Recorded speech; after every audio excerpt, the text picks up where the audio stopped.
If somebody calls us like right now and they're saying, I'm having issues, the performance isn't doing what it should, it's a disaster right now. What's the first thing that you'd tell them to look for?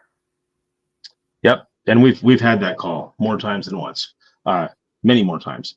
And the first place I usually start is looking at blocking queries. And as we talked about earlier, the different things with locking and blocking. One of the biggest performance impacts you see may be related to blocking queries. So I would start by opening up Database Health Monitor, looking at the current blocking queries and seeing, are there any queries that are currently blocking, causing things to be slow right now? And more often than not, that will end up being the culprit. Now, the next step, of course, is figuring out, well, how bad is it and how do you go about fixing it? But the first step in resolving it is at least identifying the problem and determining, is it blocking and blocking? And then with that, we also have the historic monitoring and Database Health Monitor that lets you track that blocking over time and see, are there periods of the day that you have more blocking than other periods?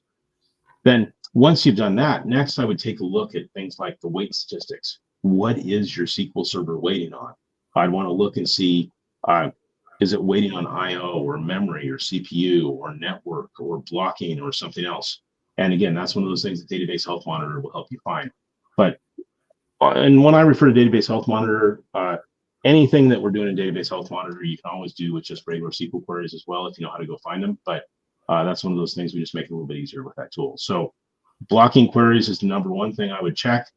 And then depending on the output of that, I would go and look at wait statistics next.